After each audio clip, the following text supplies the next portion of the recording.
Qual foi o sacrifício de Abel? Essa foi a primeira pergunta. Qual foi o sacrifício de Abel? O sacrifício de Abel ele foi feito pela fé. Mas, evidentemente, quando a gente para olhar o texto, a gente vê que o de Caim não. Abel ofereceu pela fé, mas Caim não. Por que não foi? O que tinha de errado com o sacrifício de Caim? Quais eram, então, os pecados que a gente contém ali dentro dessa oferta? Qual que era a injustiça de Caim? E sim, são mais que um pecado, isso que é interessante. Você tem vários pecados na história, e eu gostaria de estudar pelo menos um deles, ou alguns deles, passar através do texto. O livro de Gênesis, capítulo 4, ele narra o assassinato, o momento em que Caim mata seu irmão, o momento desde o nascimento até a morte de Abel. E se a gente olhar um pouquinho no contexto, nós temos lá no capítulo 3, a narrativa da queda e a punição. Né? A gente tem lá a lagartixa do Éden que tenta Eva. Se vocês não sabem da referência da lagartixa do Éden, entra lá no canal, tem um videozinho da lagartixa do Éden, quem não assistiu ainda. E Eva diz não, né? A serpente vem lá e fala assim, come, é legal. A serpente fala, não. A Eva fala, não quero. Daí a serpente fala, toma com um chazinho de boldo que cura Covid. Ela foi lá, comeu, a gente caiu e estamos todos aqui agora. O problema é que você vê através de Eva e também através de Adão, o ato de querer mais, a cobiça. Eles querem mais, sempre quer mais. Eles queriam ser igual a Deus. Não era suficiente viver num jardim perfeito, né, com tudo, onde eles têm de tudo. Eles queriam ser igual a Deus. Ela queria fazer do jeito dela. Adão quis fazer do jeito dele. E por esse motivo, caíram. Consequentemente, o pecado entrou no mundo e nós somos cordeiros do pecado. Né? Então, nós estamos mortos em nossos relacionamentos desde então. As consequências vieram. Né? A luta veio, Adão foi expulso, Eva foi expulso do paraíso, eles perderam tudo aquilo que eles tinham de mais maravilhoso, mas eu ainda consigo ver que tem a mão de um Deus maravilhoso por trás da expulsão. Quando você para olhar o fato de Deus ter expulsado os dois do paraíso e permitido com que eles morressem, é um ato de misericórdia.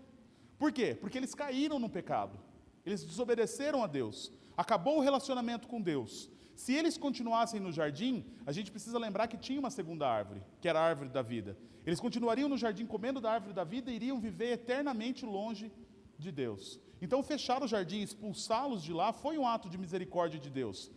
E agora, fora do jardim, tem esperança. Agora eles fora do jardim têm redenção. Eles fora do jardim têm reconciliação, têm perdão. Deus tira eles do jardim justamente para poder oferecer essa esperança, para eles poderem realmente voltar a ter um relacionamento com Deus. Tinha esperança para ele, tem esperança para nós, justamente porque nós estamos fora do jardim. Hoje o nosso objetivo é chegar ao jardim novamente, que vai ser na eternidade, mas a gente está fora do jardim. E quando a gente lê Gênesis 3,15, o versículo mais famoso no nosso meio, quando a gente vê a profecia messiânica, a primeira profecia messiânica, a gente pode notar a seguinte história, versículo 3,15, Gênesis 3,15, porém inimizade entre ti e a mulher, entre tua descendência e o seu descendente, este te ferirá a cabeça, e tu lhe ferirás o calcanhar. Primeiro Deus amaldiçoa a serpente física, né, como fazendo uma alusão à serpente espiritual que vai ser destruída, vai ser esmagada também, né, Satanás foi esmagado na morte, a mentirosa, sedutora Satanás. Então a serpente física, o animal, tadinho, coitado, é o primeiro que sofre a maldição, que começa a rastejar. Satanás é prometido que vai ser esmagado, e o descendente da mulher iria se machucar, né, mas a ideia aqui é que ele vai vencer, mesmo que ele se machucasse, não é mortal. Então essa ideia de haver inimizade entre Satanás e seus filhos, a gente começa a pensar, quem é os filhos da serpente? Todo aquele que não tem Cristo. Se você olhar João 8,44, Jesus Cristo está justamente falando isso, você que não crê em mim, vós sois do diabo, que é o vosso pai. E ele vem falando várias características de que aquele que não confessa Cristo, que não conhece Cristo como Senhor e Salvador, é filho do diabo. Então essa é a descendência da serpente, todo aquele que não tem Cristo. E a descendente da mulher, quem seria? Quem é o Messias? Alguém pode falar para mim quem é o Messias? Pode falar. Novo Testamento. Jesus, ufa, pensei que não sabia. Jesus. Mas hoje nós sabemos que Jesus de Nazaré é o Messias. Eva sabia? Adão sabia? Não. Qual que era a ideia? Nós pecamos, nós caímos, mas Deus vai enviar o Salvador. Deus vai enviar um Salvador, não o Salvador. Eles sabiam que haveria um Salvador, mas quem é esse Salvador? Não sei, podia ser qualquer um. Tanto que se você olhar na história de Israel, esse Salvador era esperado por todos. Toda vez que nascia um homem, eles ficavam super felizes, porque talvez aquele poderia ser o Salvador. Aquele poderia ser o descendente da mulher que iria esmagar a cabeça da serpente. É fácil para nós hoje que temos a visão completa da história, mas eles que estão vivendo a história, eles não sabem o que vai acontecer, tudo uma suposição. E quando você começa a olhar para essa história, ver como que isso começa a tomar forma, você começa a relacionar com a história de Caim e Abel. E o pecado entrou no mundo através de Adão e Eva. Então o mundo já estava corrompido a partir daquele momento. Todas as pessoas que viessem já seriam corrompidas. Abel não era pecador? Era pecador tanto quanto. Mas ele ofereceu um sacrifício melhor. E a gente vai falar um pouquinho mais disso. Na história de Israel, como eu falei, eles esperavam pelo um varão, né? Talvez que seria esse Salvador. Se você estivesse lá, imagina você agora é Adão e Eva, você e seu esposo, ou seu futuro esposo, sua futura esposa, estão lá. E você tem a promessa de que vai vir um Salvador. E você tem um filho homem. O que você pensaria imediatamente? Eu, pelo menos, tenho certeza que eu pensaria que era ele. Não sei, o primeiro filho nasceu, é ele, é o Salvador. Nossa, Deus foi muito rápido, né? Como nós caímos, é através dele que a gente vai ser libertos. Será que é ele? Será que é esse varão? Quando eu nasci, minha mãe pensou, nossa, meu filho é diferente, meu filho é especial. Aí os médicos me testaram, viram que não era, que era normal mesmo, não tinha nada de especial, nada de normal, de anormal. Não era doidinho também, então deu certo. Por que Eva ia pensar diferente? Por que Eva iria pensar diferente do filho? Por que aquele filho não poderia ser o especial, não poderia ser aquele? Quando você lê Gênesis 4:1, está dizendo assim, coabitou o homem, 4:1, coabitou o homem com Eva, sua mulher, esta concebeu e deu à luz a Caim. Então disse, adquiri um varão com o auxílio do Senhor. De novo, adquiri um varão com o auxílio do Senhor. É um homem, é o Salvador, é ele que vai esmagar a cabeça de Satanás? Eu pensaria. São suposições, o texto não diz isso, mas eu estou trazendo para a nossa realidade, eu pensaria dessa forma. Se fosse eu ali, eu estaria questionando sobre isso. E eu não consigo imaginar menos. Eu não consigo imaginar, por exemplo, Adão e Eva contando as histórias para Caim. Eu não consigo deixar de imaginar Adão e Eva falando com eles, talvez falando que ele era o escolhido, que ele era o futuro salvador, que era ele que iria ser o libertador, que seria ele que iria pisar na cabeça da serpente, e essa criança ia crescer um dia, se tornar um adulto, e ele seria o herói talvez daquele casal e dos filhos que estavam vindo. O problema é que o texto continua. Capítulo 4, versículo 2, depois deu à luz Abel, seu irmão. Abel foi pastor de ovelhas e Caim, lavrador. Outro homem? Outro Salvador? E agora?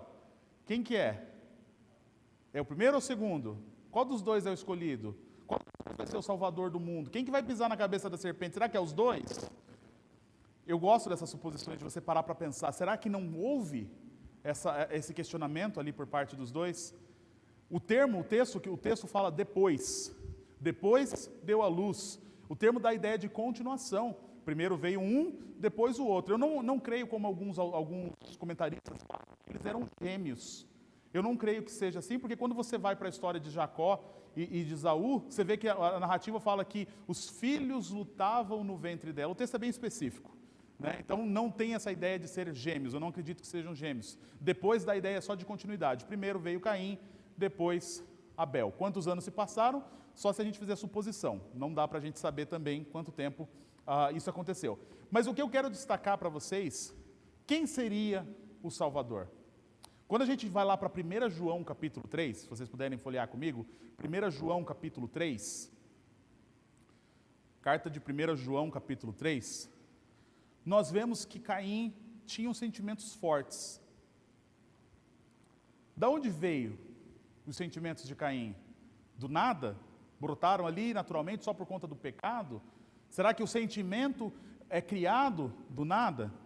1 João capítulo 3, versículos 11 e 12 diz assim: porque a mensagem que ouviste desde o princípio é essa, que nos amemos uns aos outros, não segundo Caim, que era do maligno, e assassinou o seu irmão. E por que o assassinou? Porque as suas obras eram más, e as do seu irmão justas. Que tipo de sentimento tem alguém cujas obras são más? Que tipo de sentimento tem alguém que, segundo Judas versículo 11, é movido pela ganância? Que tipo de sentimento tem alguém que é tão ciumento? Que tipo de sentimento tem alguém que é tão amargurado que nem Caim? Que tipo de sentimento essa pessoa é alimentada? Para mim só resta fazer suposições. O pecado de Caim culminou na morte de seu irmão. Mas será que já começou com o desejo da morte? Como começou esse desejo? Como foi alimentado essa situação? Por onde começou? O que foi feito?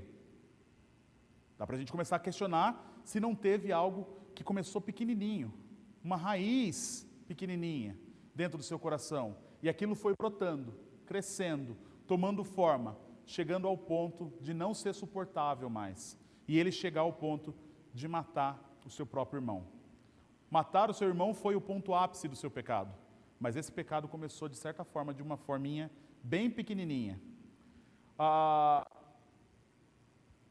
Quando a gente para olhar da inimizade, lá em Gênesis 3,15, e depois a gente olha de novo a 1 João, que fala sobre essa briga que tem entre os dois, a gente vê que Caim era injusto, a gente consegue ver que Abel era justo.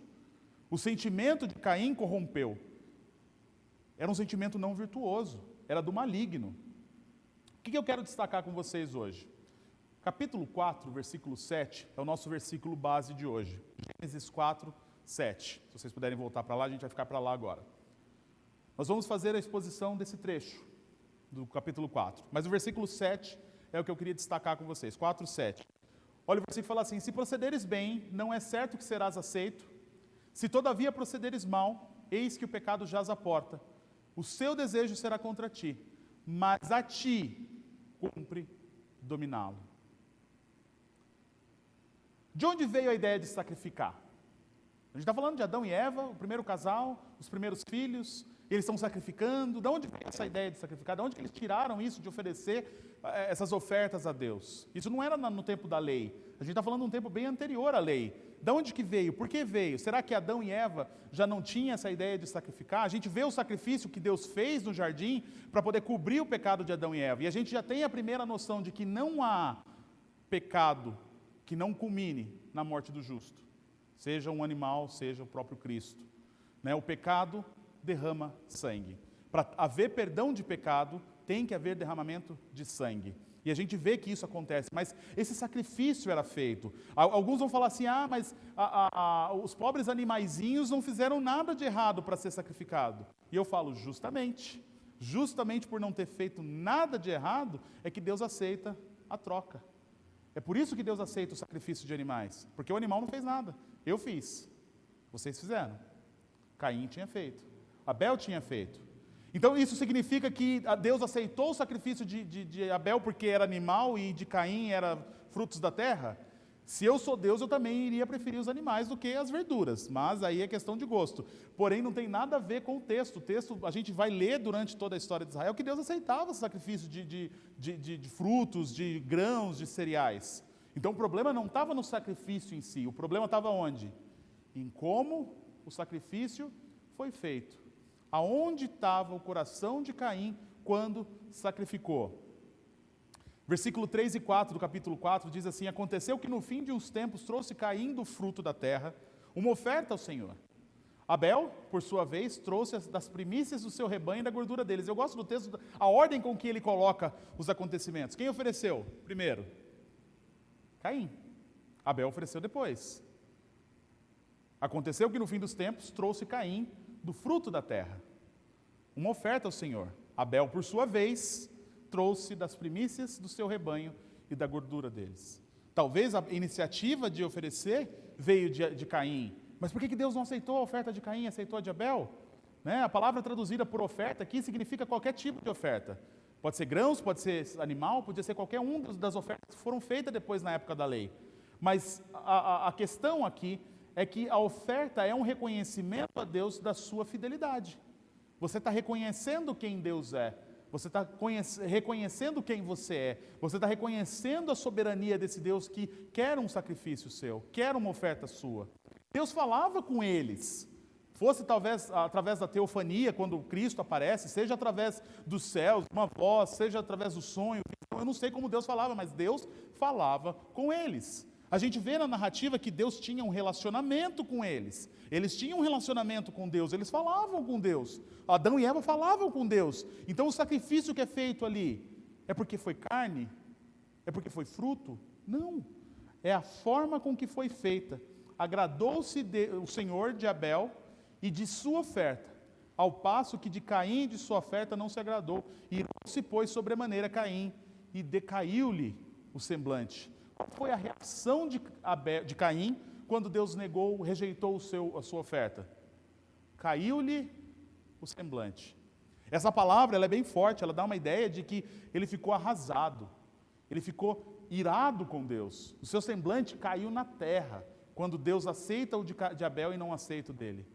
Com esse sentimento você já começa a ver que ele tinha aquela raiz de amargura. Você vê que aquele sentimento já tinha brotado dentro dele.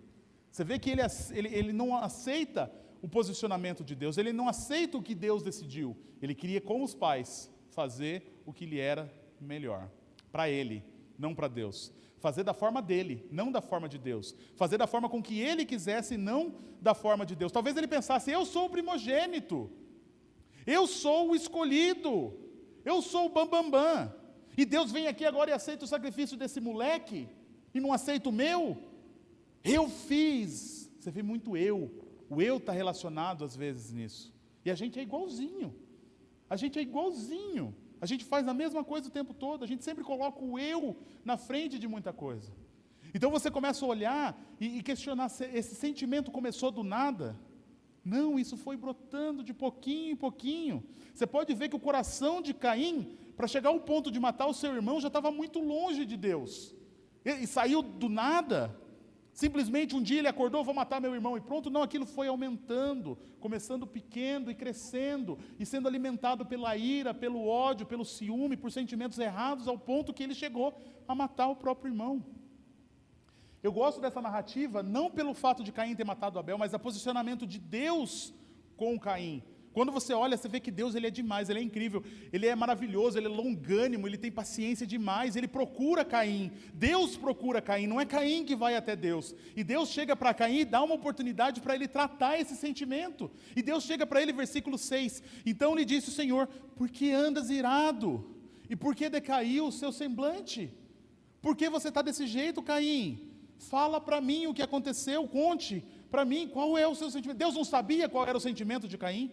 Deus não sabia o que aquilo ia acontecer? E Deus procura Caim, Caim, confesse diante de mim, fale para mim qual é o seu sentimento, vamos tratar isso, vamos resolver. Por que você está com o seu semblante dessa forma? Qual foi a resposta? Silêncio. Caim não responde, Caim não fala, ignora. E Deus de novo, olha a misericórdia, de novo procura Caim, versículo 7, a parte A, se procederes bem, não é certo que serás aceito? Caim, se você tivesse feito o sacrifício da forma certa, eu não ia aceitar o seu sacrifício, Caim. Se você tivesse feito com o propósito certo, eu não ia aceitar o seu sacrifício. Olha o seu coração, basicamente é isso que Deus está falando para Caim. Se procederes bem, não é certo que serás aceito? Se todavia se procederes mal, eis que o pecado jaz à porta. E Deus fala a palavra mais incrível, seus desejos será contra ti, cumpre a ti dominá-lo. Era ele que tinha que dominar, não era Deus, não era Abel, era Caim que precisava tratar aquele sentimento. Você está com a intenção errada no seu coração, Caim. Você está agindo pelos motivos errados, você está adorando pelos motivos errados. Você está caindo e você não está prestando atenção, você não está percebendo. Abra seus olhos. O pecado está à porta, pedindo para entrar. E você não está conseguindo dominar o seu sentimento, Caim. Você não tem controle sobre os seus pensamentos, você não tem controle sobre os seus desejos. Quem é igualzinho? Eu. Sou igualzinho. O pecado constantemente está batendo a porta. Constantemente está tentando me dominar. Mas o mesmo conselho que Deus deu para Caim serve para cada um de nós. O seu desejo será contra ti, cabe a ti dominá-lo. Quem domina o seu pecado é você. Quem domina o seu desejo é você. Quem domina o seu pensamento é você. Você precisa dominá-lo. Isso significa que você tem forças para dominar o pecado. Você tem forças para dominar o desejo e não cair. Deus disse isso. Você, cabe a ti dominá-lo. Você tem que se controlar. Você tem que ter esse pensamento. Pare de agir pelos motivos errados. Pare de agir pelos sentimentos errados. Lembra que Caim começou com pequenos sentimentos e esse sentimento foi culminando até na morte de seu irmão. Grandes pecados sempre têm pequenos começos. Os maiores pecados, os maiores crimes, as maiores atrocidades que acontecem na humanidade começou com um pequeno sentimento. Algo que não foi tratado, algo que não foi confessado. E Deus constantemente diante de nós, Ele chega e bate na porta e fala: Senhor, deixa eu entrar. O pecado está lá, deixa eu entrar na sua vida. E muitas das vezes nós permitimos Ele entrar. Não é o mundo, não é Satanás, é nós. Sempre foi nós. Nós permitimos entrar. Porque os nossos desejos são contra nós mesmos. E nós permitimos. Não vamos ser hipócritas, falar que pecar não é gostoso, porque é gostoso para a nossa carne, sim. A gente sabe disso. Mas cabe a cada um de nós saber controlar. Cabe a cada um de nós saber dominar a nossa própria carne. O pecado, ele quer consumir cada um de nós. Satanás, ele faz só a tentação. Mas o pecado em si, o desejo que já está em nós, o desejo de ser igual a Deus e poder mandar na nossa vida, fazendo do jeito que a gente quiser, está presente. E ele está ali, pedindo para entrar. A pergunta é: você vai deixar entrar? Caim começou se irando, talvez, com seu irmão. Essa ira virou amargura, essa amargura virou rebeldia, essa rebeldia chegou ao ponto do sacrifício, do homicídio, perdão. Sacrifício não, homicídio. Obrigado, Rafa. E olha que interessante, Caim leva seu irmão para o campo. Ele fez planejado, foi meditado, não foi aquela situação, eles começaram a brigar e de repente ele foi e matou seu irmão por acidente. Não, ele levou o irmão para o campo. Foi planejado, ele tinha intenção de fazer isso. Ele levou para um lugar afastado para matar o seu irmão. Ou seja, o pecado já tinha corrompido ele por completo. Já tinha tomado conta do ser, ele já não tinha conseguido dominar mais. E ele lá, premeditado, mata seu irmão. Sem dó, sem misericórdia, sem alguma aparência de arrependimento. Caim foi consumido pelo próprio pecado. No fim da história, Deus novamente se aproxima de Caim e faz mais uma pergunta retórica. Caim, cadê teu irmão? De novo? Silêncio. Na verdade ele fala: não sei, acaso sou eu tutor do meu irmão? Olha que petulância. Falar dessa forma com Deus: sou eu tutor do meu irmão? Sou eu o responsável por ele? E Deus fala, versículo 10: que fizestes? O que você fez? O que você fez? Filho, o que você fez? Deus não sabia o que ele tinha feito? Sabia. Mas de novo ele está oferecendo uma forma de arrependimento, uma pergunta retórica: o que você fez? Se arrependa, volte, fale comigo, vamos tratar. Agora já foi, mas todo pecado tem cura. Todo pecado tem cura. Cristo proveu a cura para os pecados. E muito pelo contrário, ele se enche de ódio. Ele chega ao ponto de achar, Caim chega ao ponto de achar que a punição seria injusta. Ele não quer a punição. Ele fala: Senhor, essa punição é pesada demais para mim. E Deus ainda por misericórdia coloca uma marca nele para ele não ser morto. Deus, de novo, tratando o pecador de uma forma que eu não entendo. Eu não entendo por quê essa misericórdia. Mas é a mesma misericórdia que Ele tem comigo e com cada um de vocês. A situação se repete desde aquele momento. Nós lutamos com o nosso pecado constantemente e a maioria das vezes nós somos corrompidos por ele, porque a gente não trata, a gente não confessa, a gente não leva diante de Deus o peso, a responsabilidade que tem no nosso caminhar. Mas só que Deus está o tempo todo, fala comigo, conversa comigo, por que você está desse jeito? Por que você está indo por esse caminho? O que tem motivado você a caminhar na escuridão como você tem caminhado? Se arrependa, volte. O pecado vai te levar à morte. É só isso que vai acontecer na sua vida. Você já está separado de mim, volte para os meus caminhos, volte comigo. Deus, Ele está o tempo todo lutando por nós, correndo atrás de nós, e nós estamos o tempo todo rejeitando a voz de Deus. O tempo todo a gente não ouve, a gente não volta. A gente continua querendo fazer o sacrifício da forma com que a gente quer, cultuar a Deus da forma com que a gente acha que deve ser cultuado, fazer o sacrifício da forma com que a gente quer. O sacrifício tem que ser feito da forma com que Deus quer. E como que Deus quer? Com santidade, com pureza. Deus, Ele fala para Samuel, quando Saul não matou os amalequitas, se não me engano, e ele fala para Saul, para Saul por intermédio de Samuel: eu quero obediência, eu não quero sacrifício. Para mim a obediência é melhor do que o sacrifício. Melhor obedecer do que sacrificar. Caim não tratou, a queda foi grande, talvez não teve volta.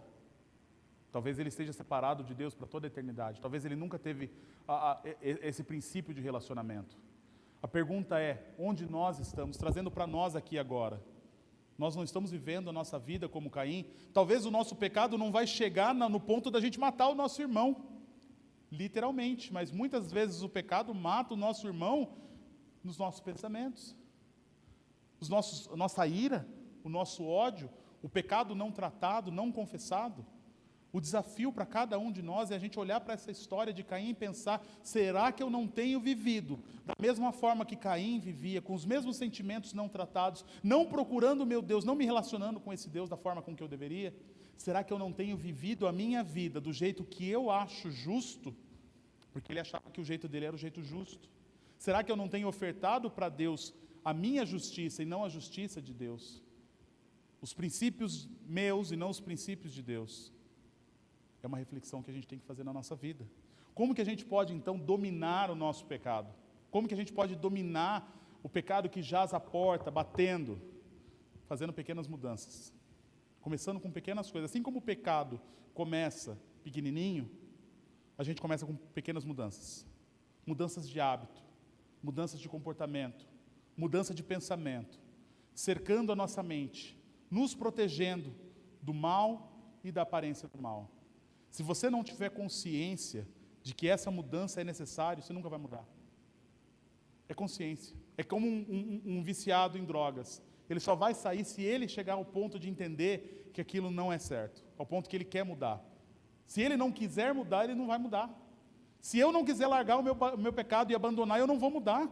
Eu preciso ter a consciência que o meu pecado fere diretamente ao meu Deus. E que esse pecado me afasta dele completamente. O meu pecado me transforma num religioso, não num cristão. Apenas num religioso. Eu posso estar aqui, assim como nós estamos aqui. Quantas vezes eu já não estive aqui, cheio de pecado, cheio de hipocrisia não confessada? Muitas vezes. Mas o pecado começa pouquinho. Então comece pouquinho mudando. Mude seus hábitos. Converse com alguém. Não tenha vergonha de expor o seu pecado para alguém. Porque todos nós aqui temos pecados. E a gente precisa confessar. Eu criei o hábito na minha casa de confessar para minha esposa as minhas lutas, as minhas dificuldades. Eu tenho sido bem sincero com ela nas minhas lutas e nas minhas dificuldades. Isso tem me ajudado bastante. Resolveu o problema? Eu deixei de ser pecador por conta disso? De forma alguma. Mas pelo menos agora eu tenho alguém orando comigo, perguntando, me cobrando, falando, e aí, como está? Como está naquela área? Como está naquela luta? Como está naquele problema? Me ajudando a dominar. E é vice-versa. O contrário também acontece. Talvez você não seja casado, talvez você não tenha essa pessoa para fazer, mas tem um pastor, você tem a esposa do pastor, você tem os diáconos, você tem outros irmãos em Cristo que pode fazer o mesmo por você. Você tem pessoas que estão dispostas a conversar com você e te ajudar nesse processo de santidade. Deus não quer chegar ao ponto de olhar para você e falar assim, o que você fez? Por que você chegou a esse ponto? Pequenas mudanças. Relacionamento com Deus, essas pequenas mudanças culminam num relacionamento genuíno com Deus. Eu passo a ter um relacionamento de verdade com Ele. E esse relacionamento de verdade também vai ser uma cerca para me ajudar a não cair. Terceiro, oferecendo o nosso melhor. Não o que eu quero, mas o nosso melhor. O melhor do que eu tenho. O melhor do que eu posso oferecer para Deus é o que eu vou oferecer. E por último, clamando a Deus. Você só vai conseguir controlar o seu pecado se você clamar a Deus. Se você pedir para Ele, Senhor, me ajuda. Sozinho eu não consigo. Eu preciso da sua ajuda. Confesse diante dEle. Fale com Ele. Do mesmo jeito que o pecado está à porta batendo, Deus também está. Porque se Ele estiver dentro do seu coração, o pecado não entra. Os grandes pecados não entram. Mas as pequenas mudanças têm que ser feitas antes. São pequenas mudanças. É fácil pequena mudança. Não espere chegar numa mudança gigantesca, porque lá às vezes não tem mais volta. E a gente cai. Amém?